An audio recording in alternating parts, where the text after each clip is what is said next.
Bonjour à tous, c'est Jonas de Astérion et aujourd'hui je suis avec Benjamin et Sébastien. Avant tout, comment ça va? Bien, bien, et toi? Bien, Ça va forme? très bien. Parfait, mais aujourd'hui on va parler du thème de comment débuter le fitness. Ok, comment commencer, comment vous prendrez-vous en main au début de votre aventure dans le fitness? Tu veux commencer ça avec ta Oui, micro? mais que ce soit le fitness ou autre chose, d'abord c'est identifier ce qu'on veut être. Déjà, si c'est un objectif physique ou autre, je suppose que dans le fitness, il y a une grande part de physique. Donc, admettons qu'on parle là-dessus. Moi, je partirais sur l'idée du corps, du type c'est un peu bizarre peut-être, mais c'est comme ça que je réfléchis en tout cas, Ouais, moi aussi. du type de corps que je voudrais avoir. Et donc, par exemple, on sait qu'un joueur de foot va avoir plus les jambes développées, il a un certain type de physique. Un joueur de rugby, c'est un autre type de physique. Ça dépend encore plus des postes, et ça, mais ça, c'est encore tout un autre truc. Mais au moins, il y a déjà il y a un mindset à avoir par rapport au type de sport qu'on peut avoir. Il y a si on aime la culture de l'effort ou si on est beaucoup plus dans le jeu. Donc le football, ça peut être hyper sexy au niveau de ne pas devoir réfléchir, de juste être entraîné par ce qui se passe. C'est beaucoup plus émotionnel. Il y a le rugby aussi, c'est un peu le même style. Tout ce qui est fitness, on est beaucoup plus dans l'introspection. Donc il y a un peu un paramètre quand même euh, mental. Mais il y a aussi différentes sortes de types de physique et euh, il y a du sport, par exemple le crossfit, où on touche tout. Ce qui est hyper sexy dans le crossfit, c'est que aussi bien en termes de capacité qu'en termes de physique, on a un peu, c'est le mot hyper sexy à la mode pour le moment, c'est un peu hybride, on est censé savoir tout faire pas, via le crossfit, même s'il y a d'autres compétitions qui s'appellent hybride maintenant. Et ça serait le premier truc, c'est identifier un petit peu ce qui nous motive. Et une fois qu'on est motivé, j'irai si je choisis le CrossFit, je tape sur Google toutes les salles de CrossFit qu'il y a dans la région, je vais visiter toutes les salles de CrossFit. Donc c'est important d'essayer toutes les salles de CrossFit parce que Et c'est un max, ouais. c'est sans devoir réfléchir, vous allez savoir dans quelle salle vous êtes le mieux et dans quelle salle vous avez été le plus stimulé et il y a eu le feeling qui était le plus positif. C'est ça qui va déterminer. Quand on achète quelque chose, c'est pas c'est au feeling. Donc ce sera ça qui va déterminer si vous allez vous sentir bien, si vous allez imaginer que vous allez pouvoir évoluer, atteindre vos objectifs. Ce ne sera peut-être pas atteindre les objectifs comme vous le voulez au début, mais en tout cas, ça va vous permettre d'évoluer jusqu'à un stade où vous vous sentez bien. Et là, ça peut vous permettre d'aller plus loin encore. Ok, parfait. Et Benjamin, qu'est-ce que tu en penses? Je suis assez d'accord avec tout ce qu'il dit. Je vais peut-être utiliser d'autres mots pour peut-être dire la même chose, mais au final, c'est pas très grave, hein. Tu m'as dit un truc l'autre fois, Seb, qui m'a bien marqué. On a des coups de cœur, pas des coups de rationalité. Mhm. Et en fait, je pense que ça marche beaucoup à ça. Ça marche beaucoup au coup de cœur, en fait. C'est OK le côté, tiens, ça, c'est un truc. Et puis moi, j'ai un peu le côté aussi scary et exciting. Ça doit un peu me faire un peu peur et en même temps m'exciter un petit peu, tu vois. Le côté, ou alors ça m'excite parce que ça me fait peur. Je sais Ouais. pas encore, c'était de la personnalité aussi, mais il y a ça. Alors moi, c'est marrant, je fonctionne exactement comme toi. Donc le CrossFit, un des tout premiers trucs que j'ai fait, c'est voir un petit peu les athlètes, à quoi ils ressemblaient. C'est des petits tanks, moi ça m'a fait plaisir, j'avais envie de ça. Parce que moi j'avoue que je suis totalement allez, je suis à 99 dans la force et 1% dans le cardiovasculaire. Si je dois vraiment, j'adore ça en fait. Je trouve la force excellente pour plein de choses. Maintenant, encore une fois, je suis en CrossFit, donc j'essaye d'équilibrer. Et cette année, autant l'année dernière, j'étais plutôt functional bodybuilding et j'étais plutôt tapé des grosses perfs en bench, en deadlift et tout ça. J'ai tout monté d'ailleurs, c'est pas compliqué, mais j'ai aussi pris du poids, donc j'ai diminué ma gym. Et c'est aussi cet équilibre de maintenant, j'ai envie justement, depuis janvier, j'ai changé ma diète. J'ai envie de justement travailler sur la programmation Aerox avec vous pour qu'on puisse être un petit peu sympa là-dessus. En me disant, tiens, si je deviens un petit peu le gars qui teste avec 2 3 même peut-être 10 solides, ça peut être sympa parce que c'est une belle aventure humaine. Donc ça, c'est le premier truc que je dirais comme toi en fait. Le côté, ok, c'est le coup de cœur. Le deuxième, c'est le physique, effectivement. Moi, par exemple, pour moi, le plus beau physique que je connais, c'est les rugbyman. Franchement, j'adore les rugbyman. Ils sont puissants. C'est des méga tanks, mais putain, qu'est-ce que ça court vite. Et c'est fonctionnel, en fait, ça. Ouais. Parce que je vois beaucoup aussi de boxeurs, c'est très solide, très fort. Mais en fait, quand tu leur demandes de courir, c'est pas ouf, tu vois. Donc pour moi, il y a aussi une notion de mouvement. Comment est-ce que Ouais. tu peux être mobile? Le côté un peu danseur, tu vois. Ouais. Parce que ça, après moi, j'adore danser. Donc peut-être aussi que c'est un truc comme ça. Notamment avec ma femme. C'est comme ça que j'ai séduite. Clin d'œil. Mon amour, je t'aime. Voilà, j'en profite. Mais l'idée, c'est ça. C'est un petit peu le côté. C'est bien d'être costaud. Mais si t'es pas capable non plus de fuir quelque chose que tu peux pas, un peu outsmarted, tu vois, un peu par la force, il y a un moment aussi, il faut être capable d'être complémentaire. Donc ça, c'est le deuxième truc. Le troisième, qui a été dit, mais pas exactement comme ça, c'est est-ce que tu veux plutôt un sport solo ou un sport d'équipe? Ouais, totalement. J'allais rajouter ça. Ouais, Justement. vraiment, pour moi, ça c'est vraiment important. Moi, dans tous les sports d'équipe que j'ai fait, ça n'a jamais trop été, honnêtement, parce que je suis un sacré perfectionniste envers moi-même. Du coup, quand je coach, j'ai ça avec le côté, ok, il faut que j'aide les gens un peu plus, mais quand je suis dans une équipe, j'ai tendance, et ça je le revois beaucoup dans les jeux vidéo, j'ai tendance quand même à avoir une grosse attente vis-à-vis des autres, qui est toujours dans la bienveillance. Je ne vais jamais te cracher dessus, mais je vais toujours te dire, ouais, là tu aurais pu faire ça, alors tu aurais peut-être pu faire un peu mieux, ce qui peut être compliqué en fait. Et puis ben, le foot, moi j'en ai fait aussi, mais j'ai très vite arrêté, mieux def. Moi j'étais clairement le mec, lui il bouge plus, bah il bougeait plus. Voilà, c'est tout. C'est les passements de jambes et tout, ça a jamais été mon truc, tu vois. Défenseur? Non, attaquant. Ah tiens, Ah ouais, défenseur, attaquant. Ah ouais, non, j'allais dire, ouais, mais non, défenseur aussi pour le coup, ouais, 100% défense. Donc, effectivement, il y a un petit peu ce côté-là. Et puis, là, je pense qu'on a quand même vraiment pas mal. Et oui, par rapport au club, etc., là, bah, on va prêcher un peu notre propre paroisse, on va parler CrossFit. Tester les box. Moi, il y a beaucoup de personnes qui viennent ou qui nous connaissent, qui disent, ouais, je connais Jonas, je connais Seb, je connais Barja, j'ai envie d'aller à Stérion, mais je ne suis pas sûr parce que c'est quand même à 30-35 minutes, on a quand même des gens qui viennent de loin, quoi. Même des nivelles. Hein, Voilà, il y a combien de temps de Nivelles ici? 30 minutes. 30 minutes. Ouais, donc un bon 30 minutes. Moi, j'ai 30-35 aussi. Bon, c'est pour le travail, donc c'est peut-être encore un peu différent, hein, ça je le conçois. Parce qu'il y a des gens qui font 1 heure de route pour aller bosser, donc je comprends aussi. Mais il y a quand même quelque chose d'important à mettre en place, c'est le côté, vous limitez pas, quoi. Allez voir, etc.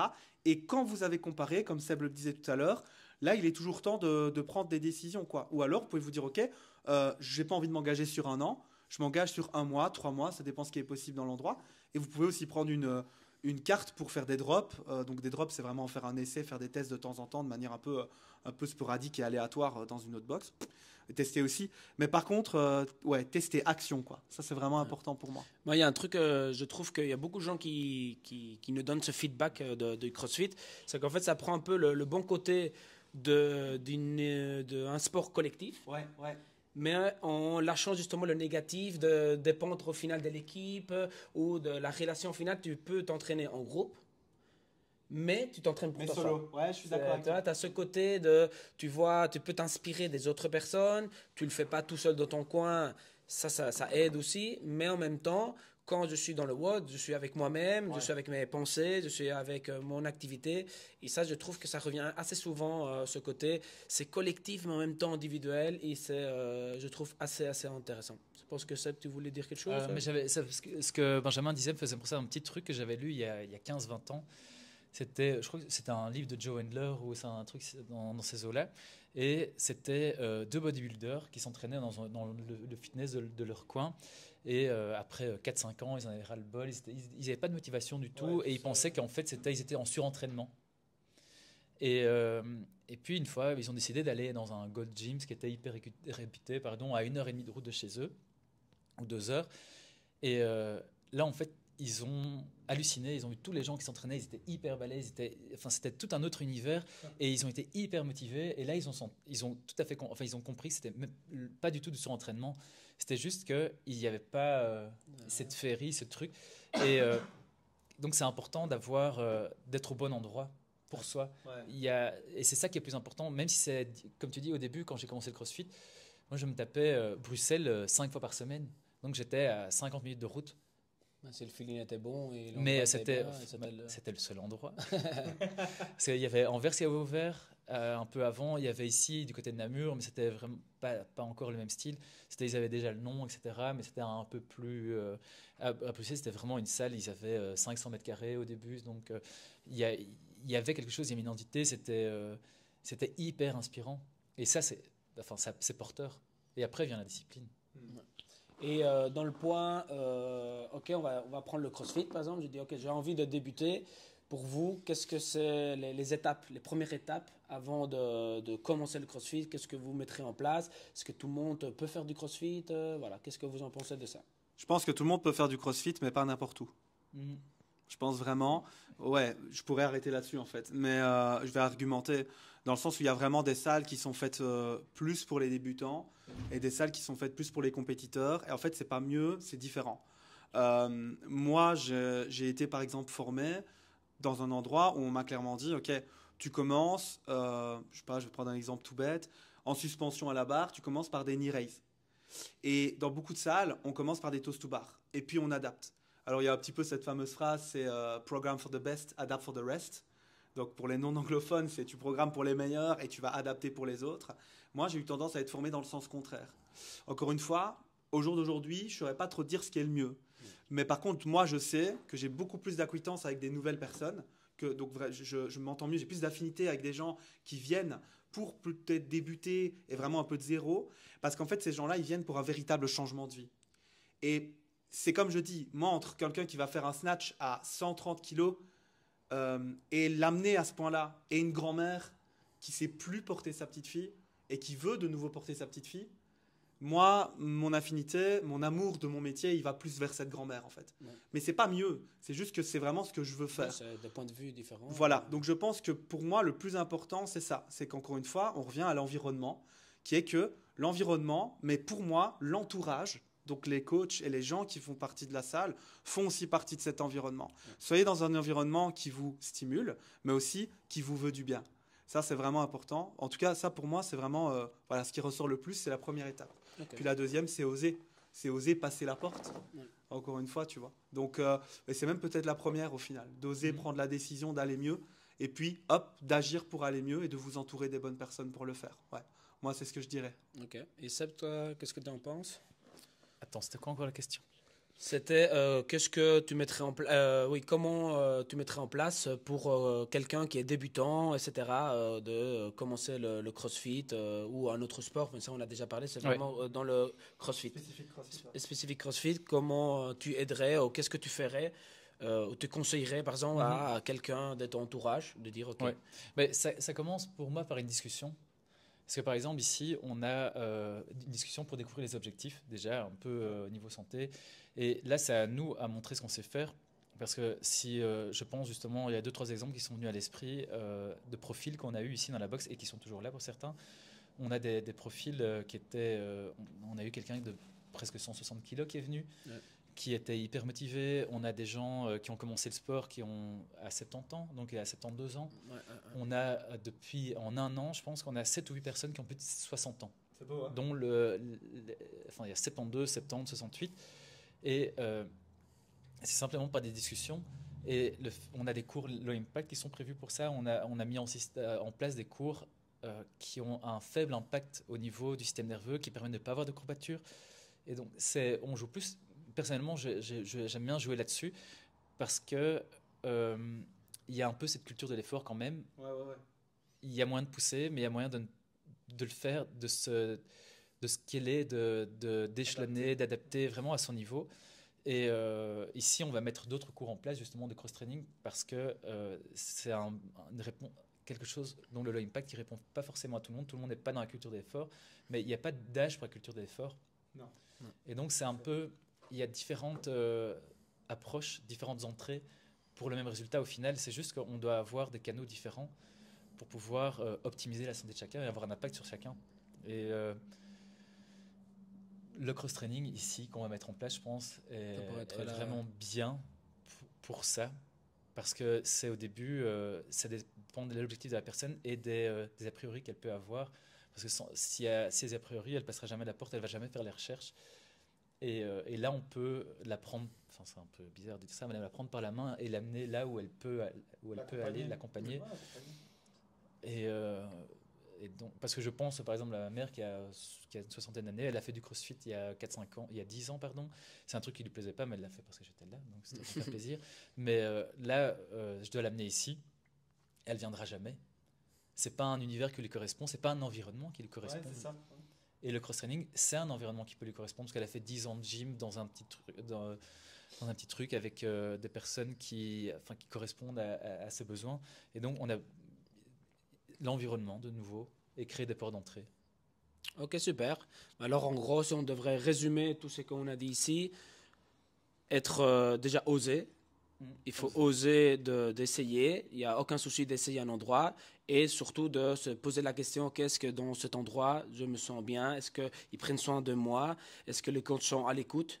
Et si je me sens vraiment à ma place? Non, ça pourrait être un peu le résumé. Je ne sais pas si vous avez quelque chose d'autre à Ouais, et puis rajouter. savoir ce qu'on veut aussi, je pense, par rapport à ce qu'on a dit, par rapport au physique, mais aussi par rapport à la bienveillance, par rapport à l'entourage et à l'environnement. Donc c'est vraiment ça, moi j'aurais tendance à dire comme toi. Donc savoir ce qu'on veut, donc le physique, le mental, ça c'est vraiment un petit peu cette idée-là, ce qu'on veut faire, et vers quoi on veut tendre. Oser y aller, oser essayer, oser faire, etc. Et puis alors avoir un entourage, un environnement, une safe place qui vous permettent d'oser en fait au final et de devenir. Ouais. Et donc là on a un peu cette sainte trinité, Ouais. on veut dire du bon débutant, de comment commencer entre guillemets, encore une fois dans des conditions qui pour nous sont optimales par rapport à ce qu'on vient de dire aujourd'hui. Ouais. Totalement. Nous, on parle beaucoup du CrossFit parce que c'est ça qu'on fait, parce que on croit énormément dans cette méthode. Le cross-training, on croit énormément aussi, mais clairement, on pourrait mettre ça dans n'importe quel sport. Ouais, absolument. Ça peut être courir, ça peut être natation, ça peut être des sports de combat, ça peut être du foot. Voilà, le but au final, c'est bouger et faire des choses qu'on aime bien et qui nous aident à améliorer notre santé et atteindre des objectifs, etc.